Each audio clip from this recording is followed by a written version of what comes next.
गुरु प्यारी साध संगत जी, आप सभी को प्यार भरी राधा स्वामी जी। आज की साखी जो मैं आपको सुनाने जा रही हूँ, ये साखी एक बहुत ही रूहानी साखी है, इसलिए इसे कृपया पूरा सुने जी। प्यारी साध संगत जी, बाबा जी अक्सर यह फरमाया करते हैं कि भजन बंद की करो, भजन बंद की करो।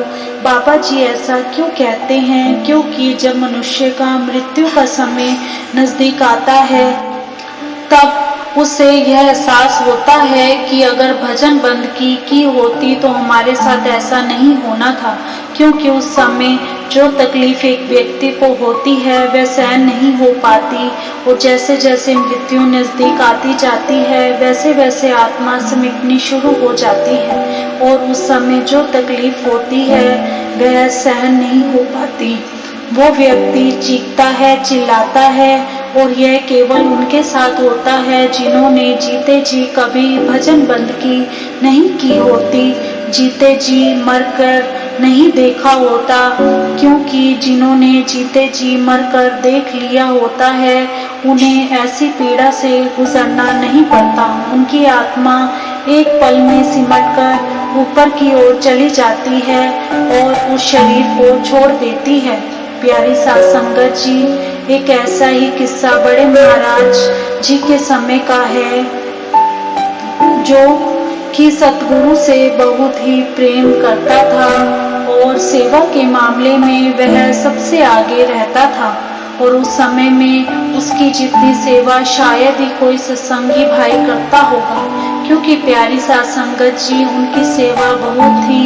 और जब भी किसी सेवा का हमें हुक्म होता था तो वह सबसे पहले सबसे आगे आया करता था, लेकिन उसकी भजन बंद की बहुत ही कम थी। और सतगुरु अक्सर उसे समझाया करते थे कि भाई तेरी सेवा तो बहुत है, लेकिन भजन बंद की भी कर लिया करो।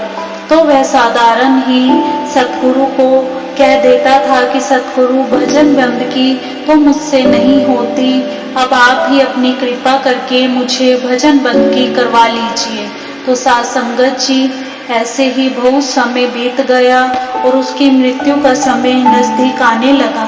तो सतगुरु उसे समझाते थे कि भाई अब तेरा अंतिम समय नजदीक है, तो तू भजन बंद की कर लिया कर, मालिक की याद में बैठ जाया कर। क्योंकि गुरु प्यारी साध संगत जी सतगुरु को यह बात पहले ही पता चल गई थी कि अब इसका अंतिम समय नजदीक है। तो सतगुरु अक्सर उसे समझाया करते थे, लेकिन उसका जोर केवल सेवा पर ही था। उसने खूब सेवा की, और जिस दिन उसकी मृत्यु हुई उस दिन एक सेवादार भागकर सतगुरु के पास आया और उनके आगे फरियाद की कि सच्चे बादशाह, आपका प्यारा सेवक बहुत ही तकलीफ में है।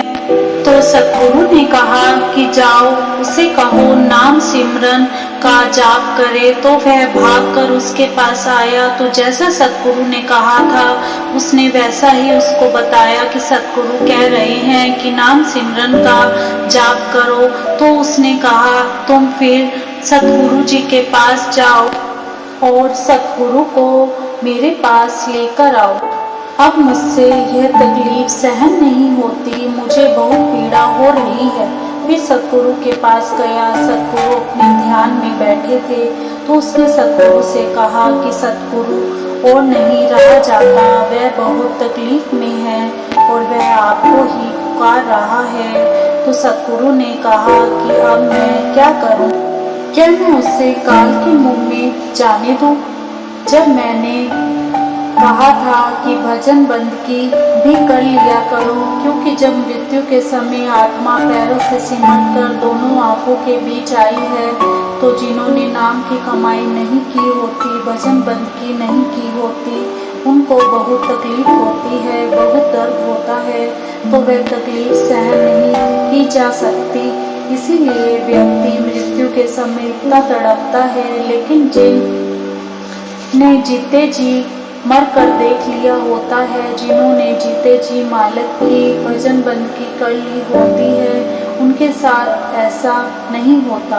उनकी आत्मा बहुत ही कम समय में सिमटकर ऊपर की ओर चली जाती है और उन्हें कोई तकलीफ नहीं होती, इस चीज़ का अभ्यास किया होता है, इसीलिए उन्हें कोई तकलीफ नहीं होती और वे आराम से शरीर छोड़ जाते हैं। तो इसलिए भजन बंदगी ज़रूर करनी चाहिए ताकि आगे जाकर कोई तकलीफ ना हो। बाकी जो सतगुरु ने जिम्मेवारी ली है वह तो सतगुरु ने पूरी करनी ही है। सतगुरु ने अपने शिष्य को सचखंड लेकर जाने का वादा किया है, वह तो सतगुरु पूरा करते ही हैं, लेकिन फिर भी आपको तकलीफ ना हो इसलिए सतगुरु भजन बंदगी करने के लिए बार बार कहते हैं, नाम की कमाई करने के लिए बार बार कहते हैं।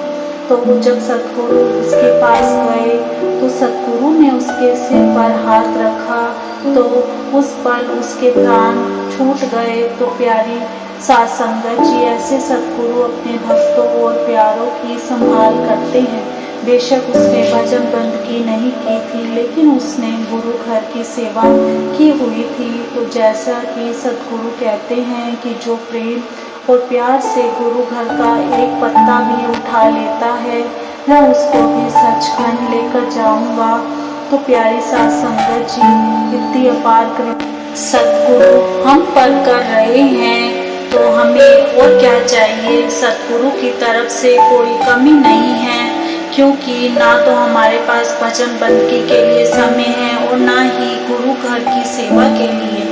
और अगर हमने भजन बंदगी भी नहीं की और गुरु घर की सेवा भी नहीं की, हमारी क्या हालत होगी यह तो हमें खुद सोचना होगा। तो गुरु प्यारे साध संगत जी, आपने देखा कि सतगुरु हमेशा साफ उपदेश देते हैं भजन बंदगी करने का, और हर बार सवाल जवाब में भी बाबा जी से यही पूछा जाता है कि बाबा जी मुझसे भजन बंदगी नहीं होती। तो बाबा जी हमेशा यही फरमाते हैं कि बने या ना बने, लेकिन हमें भजन सिमरन पर बैठना ज़रूर है, हमें वक्त ज़रूर देना है। बाबा जी कहते हैं कि हमें अपनी तरफ से मेहनत करनी है। एक बात हम सभी को ध्यान में रखनी चाहिए कि भजन सिमरन हमारे लिए किसी और ने नहीं करना, यह तो हमें खुद ही करना पड़ेगा, और जो करेगा वही पाएगा। जैसे कि हमारे लिए कोई और रोटी नहीं खा सकता, हम खुद ही खाएंगे तभी हमें ताकत मिलेगी। इसी तरह जब तक हम खुद नहीं करेंगे हम मालिक के काबिल नहीं बन पाएंगे। तो प्यारी साध संगत जी, अगर आपको ये साखी अच्छी लगी हो तो चैनल को सब्सक्राइब करना ना भूलिएगा जी। इसी के साथ इजाज़त चाहते हैं, कल मिलेंगे एक नई साखी के साथ, तब तक के लिए राधा स्वामी जी।